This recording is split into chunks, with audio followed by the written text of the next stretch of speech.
ans. On a dit la prévalence est de 1,2%, ça c'est utilisé en nous dans la vie. Voilà, qui montrait la prévalence des enfants qui sont susceptibles de développer. Donc il y avait les signes de l'autisme, mais ce n'était pas forcément un diagnostic unique. Quand on a évalué un cas d'enfant, on a vu que ça représentait 1,2%. Et puis, on voit donc qu'il y a 5% de risque pour les familles qui ont déjà un enfant autiste.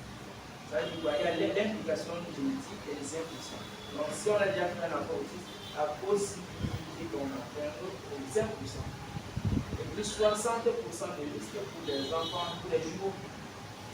Ça veut dire quoi? Si j'ai fait des jumeaux et que un est autiste, l'autre a 70% de risque d'avoir des signes autistiques. Et voilà, ça touche une fille sur 4 garçons. Donc, ça touche plus de garçons que de filles. Ça touche plus de masculins que de féminins. Et ça, on ne sait pas pourquoi, mais on va comprendre aussi que sur le plan génétique, il y a ce qu'on appelle une mutation génétique. Ce n'est pas héréditaire, c'est génétique, n'est pas héréditaire, mais ce sont des mutations, des changements dans la formulation du génome du nouveau individu ou bien du fœtus. Il y a des mutations. C'est pour ça qu'il y a plusieurs gènes, c'est pour ça qu'il y a des profils qui sont diversifiés, qui sont hétérogènes.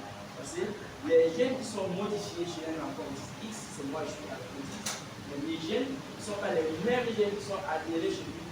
Donc, les altérations sont vraiment différentes de base. Et aussi, on remarque qu'il y a donc plusieurs gènes qui sont différents d'un enfant à l'autre.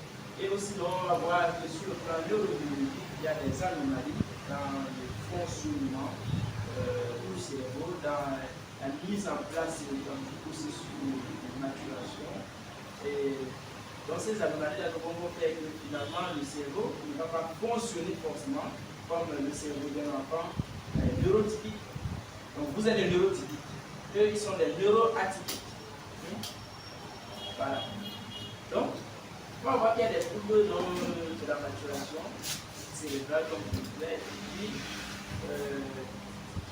voilà, il y a une accumulation anormale de substances dans diverses régions du cerveau. Donc, ça veut dire que ces substances-là, qui devraient normalement être des substances utilisables pour les neurones, vont se retrouver dans certaines zones du cerveau. Et c'est pour ça que finalement, on va avoir des difficultés dans l'expression du comportement. Et maintenant, au niveau du développement, voilà, il y a des facteurs prénataux, donc comme l'âge avancé des parents. Les études montrent que, par exemple, si on fait un enfant à 40 ans, on a plus de risques de faire un autisme que si on a fait un enfant à 20 ans, par exemple. C'est ce que ça veut dire. Et voilà, le risque est de 3,6%. Donc l'âge de la mère à la naissance compare à un risque de 27% après 30 ans. Donc ça veut dire qu'à partir de 30 ans, et on a un risque de 25%, de 27%. C'est quand même grand l'écart. Et puis la présence du diabète gestationnel, ou bien la présence représente un risque de 45%. Donc on a un diabète gestationnel, ça représente un risque de 45% pour pouvoir faire un enfant. Et puis la survenue des saignements pendant la grossesse représente un risque de 80%.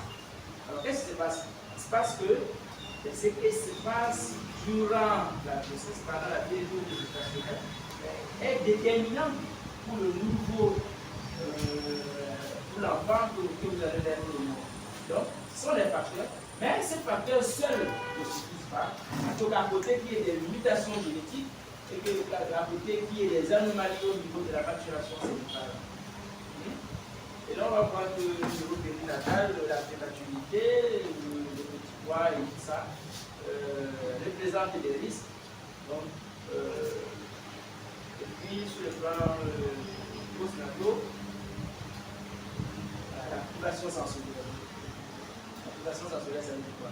Si vos vous avez un enfant qui n'est pas stimulé, dont les sens ne sont pas stimulés, ou bien il y a une hyperstimulation. Parce que quand un enfant vient au monde, il ne sait pas s'il vient avec la même 14 milliards de cellules nerveuses. Maintenant, ces cellules vont disparaître, ils vont mourir au plus et à mesure qu'il n'est pas stimulé. Si on ferme par exemple dans une pièce comme celle-ci, avec le neutre et uniforme, un enfant qui vient de naître, et au bout d'un mois, on a remarqué qu'il y a déjà des anomalies qui se présentent. Parce que ce qui va se passer, c'est que son cerveau n'étant pas stimulé du tout, il n'a aucune information. Parce que l'enfant est comment? Il n'a rien au départ. Ce sont les expériences. C'est pour ça, c'est quand les gens viennent, on le salue, on sourit avec lui, on veut lui toucher les joues. C'est ça qu'il apprend. Ça permet donc de renforcer les cellules qui sont prédisposées, parce qu'il y a des cellules miroirs qui sont prédisposées déjà dans le cerveau de l'enfant. Ce sont les neurones qui sont prédisposés déjà. C'est ça qu'il faut stimuler pour pouvoir le permettre d'apprendre, de découvrir, de faire ça. Maintenant, s'il est privé sensoriellement, que ce soit des sons, des bruits, des mouvements, des couleurs, tout ça, des odeurs, des parfums, du toucher, on aurait donc des difficultés. Ça peut donc faire exprimer plus un niveau de spectacle.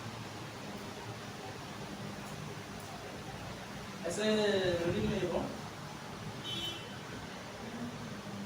Voilà, si le rythme est bon, alors je vais laisser les experts vous intervenir. Moi, je vais me retirer parce que voilà, c'est Ronald.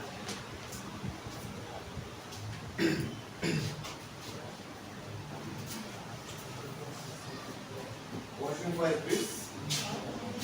Bon, est-ce qu'on peut se mettre un peu de on éveille un peu le monde, c'est important le matin.